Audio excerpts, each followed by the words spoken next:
Hello and welcome to Empire of Wargames. My name is Eplash and today we are going to talk about the Iron Hands Battleforce for Warhammer 40,000. If you're interested in points, savings, upgrades and more, you've come to the right place.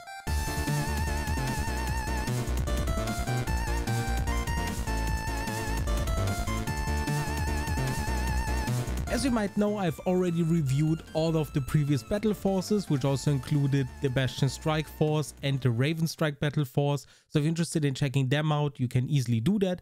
Both of these battle forces, the Space Marine ones, are readily available still because they didn't sell too well, at least compared to all of the other boxes. And yeah, we are going to check out the Iron Hands one as well, and we are going to check out all the other ones in the next coming days. So if you're interested in that, please consider subscribing, and if you enjoy the content, as always, give a thumbs up and consider leaving a comment. So first up, let's go over the basics of the box. You are getting 14 models, you are getting 2 HQ choices, 1 troops choice, or 2 depending on if you want to split those intercessors up, and 2 elite choices. I think the general loadout of the box and the setup and army composition is great. It fits the theme of the Iron Hands. It is generally one of the best boxes, I think, out of the 4 that we've seen. And I also think it's a better one out of all the battle forces that released in 2022. And yeah, as far as Space Marine specific battle forces go, I think this one is probably my favorite. So let's go over all the units one by one next. And we are going to talk about the HQ choices first. And let's start with Iron Father Pharaohs. This one came as a surprise because I haven't seen Iron Hands around too much ever since kind of 8th edition, and Iron Father Pharaohs is actually a great model for 145 points. This guy has Gravis armor, which I usually tend to forget. I usually think it's Manius Kalgar and Torgaradon only. This guy has Gravis armor as well. He's decent at range, good in melee, and is an incredible supportive buff piece for all of your infantry models, giving them an invulnerable save of 5 up and being able to repair vehicles. He's just doing it all. You ideally want to place him sandwiched between those Redemptor Dreadnoughts and right behind those intercessors ideally, and all of it is going to be indestructible in theory. So yeah, I'm a big fan of this model. If you're going Iron Hands, bringing Iron Father Pharaohs in close to every game is definitely a possibility. I just think the model looks cool, his rules are decent. For 145 points, this guy is absolutely worth his points, and I'm actually surprised that I haven't heard of him more in a semi-competitive environment. So yeah, definitely a strong recommendation. And if you're not going to go for Iron Hands and you still want this box because it has 2 Redemptor Dreadnoughts and is generally a good start for a Space Marine army, you can easily kit bash this guy into a regular Tech Marine, although he is a little bit chunkier. He has this Gravis armor, and yeah, you need to pay a little bit of attention to that, but it should be possible. Next up is our regular Tech Marine. This one has a strong recommendation from my side as well. A super good piece to use alongside Redemptor Dreadnoughts or any vehicle. Gladiators are great right now, and a lot of things are going to benefit from this. Even if you bring like a Repulsor Executioner or something, this guy is definitely worth his points. Now, I do think it is a little bit weird that we are getting 2 Tech Marines, quote unquote, in here, because Iron Father Pharaohs is not too much more than a glorified, way better Tech Marine. But yeah, generally speaking, it fits the Iron Hands theme, and I can see a regular Tech Marine being definitely worth it. But yeah, I think this is a little bit of a double dipping kind of thing where you don't technically need that Tech Marine in an Iron Hands force, and you already have one with Iron Father Pharaohs, which you could kit bash into another one. So yeah, you need to be kind of aware that you are getting 2 Tech Marines and what you're going to do with them. Next up are the intercessors. There's really not much more to say about intercessors. I've talked about them so much that yeah, I'm not sure what to say. Now, there's one important thing I want to mention though. We've seen Arcs of Omen. There are a lot of rumors floating around, and keep in mind that I'm not reviewing the future because I have no idea what GW is going to do. I do think they're going to make intercessors cheaper, but I don't know that. I don't know how much cheaper they are going to get. Are regular intercessors going to be interesting? No one knows. I think if you have 10 of them, you're going to be fine. Just having a baseline of troops should be good. They're probably going to keep OPSEC because troops need to have something that's going to keep them interesting. But if you already have like tons and tons of regular intercessors, you will need to consider if this box is worth it, because those intercessors are a hefty chunk of this box's total price point. So yeah, you need to check that out for yourself. And last but not least, we have 2 Redemptor Dreadnoughts in the elite slot. These guys are not the competitive choice they used to be way back when, like a year ago, 1.5, maybe 2. But they're still great. They are still at least mediocre. They are absolutely useful in any and all kind of formats, except for like the absolute top end competitive. And I think that makes them great. I think using them in 1000 points games is amazing. This box doesn't quite offer 1000 points. We're going to go over that in a little bit. And running 2 of them in a 750 points game is a little bit questionable. So playing this box out of the box is great for you, but your opponent is not going to have as much fun. Even if Space Marines are no way near the top end of factions, at least right now, playing against 2 heavily armored vehicles that reduce damage by 1 and so on is fairly annoying at 750 points. But Redemptor Dreadnoughts are great. You're getting the full kits, as you can see. Both of them are carrying the Plasma Incinerator. The easy to build one didn't have that. So yeah, you are getting twice the entire kit, and nothing here is easy to build, just to clarify that. Next up, let's take a quick look at the price and the savings. The price is probably going to be the same as all the previous battle forces at £130.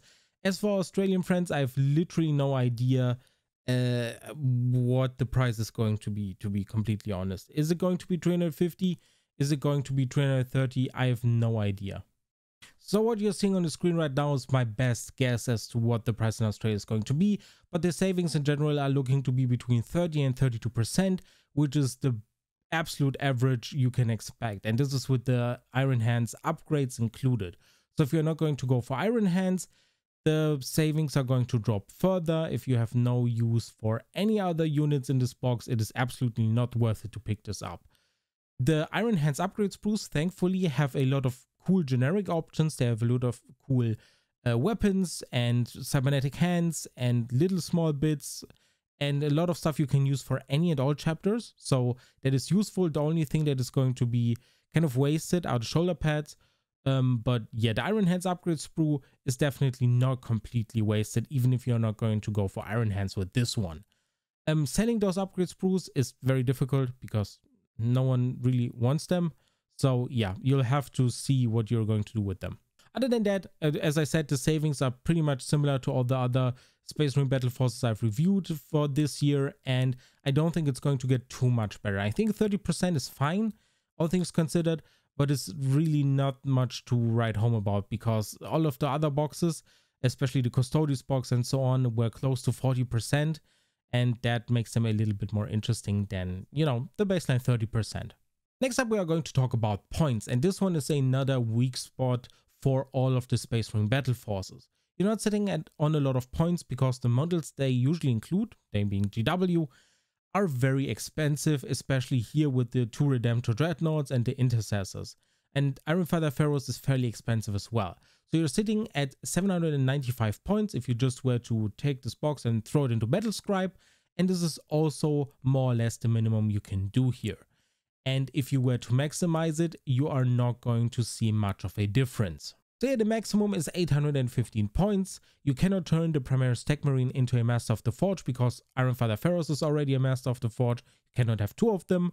The Intercessors are not upgraded because there are no upgrades on the Iron Hand sprue that would warrant a points upgrade. There are no power hammers, there are no power swords, there's basically no melee weapons on the Iron Hands upgrade sprue.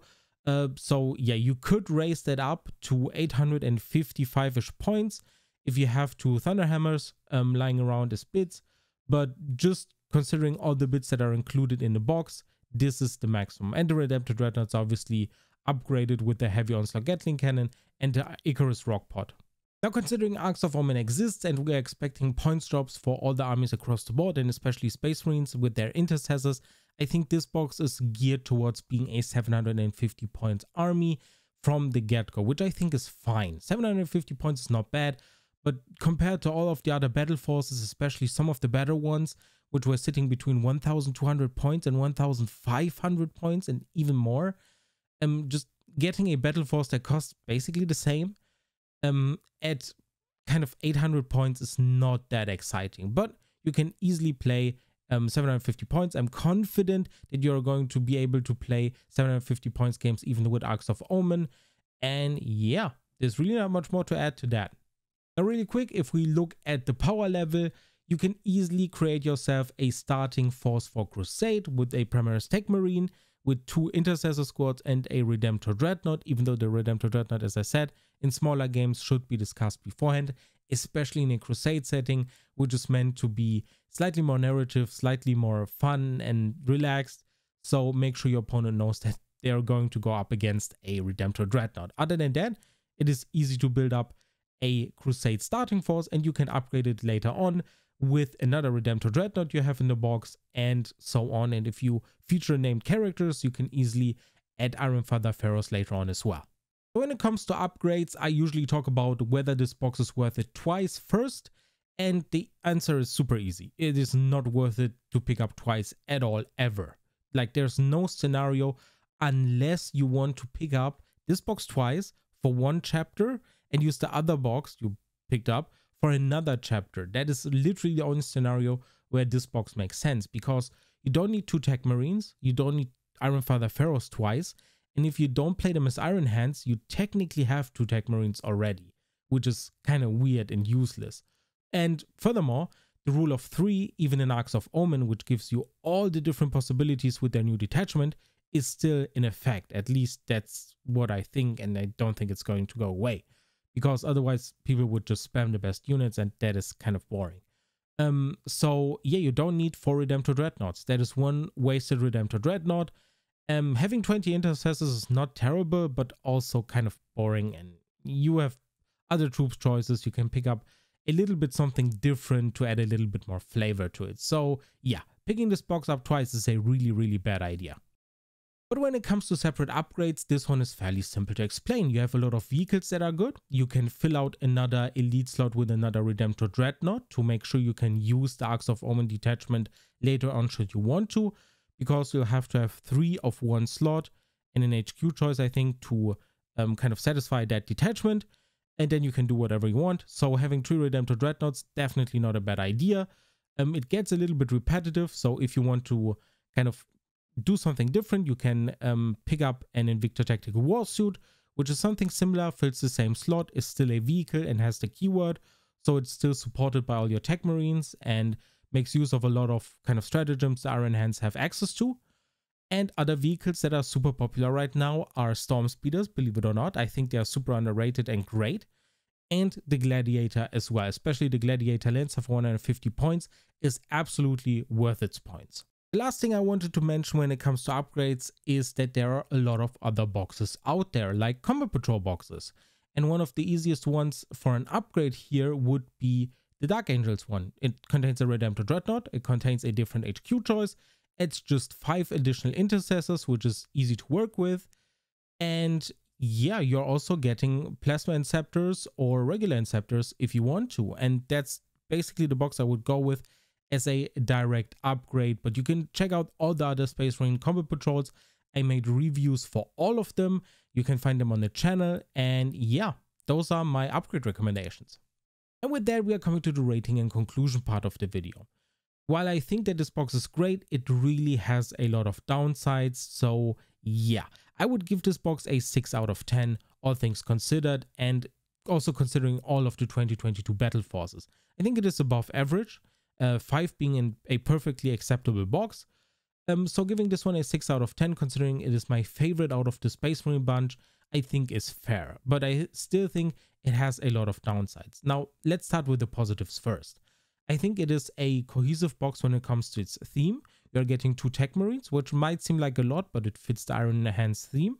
You're getting 2 vehicles with the Redemptor Dreadnoughts, and you're getting some baseline infantry because it needs some filler material, and using regular Intercessors is not terrible, and Ironfather Pharaohs can buff them and give them an invulnerable save. Furthermore, the upgrade path is very simple. My 1 box buy recommendation would be the Dark Angels Combat Patrol box, but you can also go with my other recommendations, like picking up a Gladiator, for example, or a Storm Speeder or Eradicators, for example, and place them next to Ironfather Pharaohs if you go with the Iron Hands. If you go with any other chapter, you will just have to make sure that it fits your chapter, it fits your tactics, and yeah, it basically fits your list. But buying things in addition to this box, especially if you're starting out, is nothing I would recommend. Wait for Arcs of Omen to release, wait for all of the changes to apply, make sure you paint everything up because that takes time, and then you can think about expanding. Buying a lot at once is usually not that advisable. Now when it comes to the negatives, there are quite a few points. First up is the upgrade sprue, which, you know, doesn't make too much sense to pick up if you are not playing Iron Hands, but you can still make use of some bits and here and there, like the arms, the weapons, and the heads, but the shoulder pads are going to be wasted. Next up are the savings, which are average at best, which is a little bit meh. You're getting not a lot of points for your money, especially compared to some other 2022 battle forces, which were ranging above 1,200 points. And playing this one out of the box is not that fun for your opponent. It is fun for you as the Iron Hands player or as the Space Marine player, but playing against 2 Redemptor Dreadnoughts at low points is a little bit tedious and not that fun and interactive. So yeah, the theme is cohesive, as I said, but I think a 6 out of 10 is fair here. If you have anything to add, if you're playing Iron Hands yourselves, if you have any tips for new players joining the faction, please drop all of that in the comments below and we'll discuss things there. As always, the next video should be up the next day and we are going to talk about the Salamanders Battleforce next. So if you're interested in that, consider subscribing and I hope to see you there as well. Thank you so much for watching. Bye bye.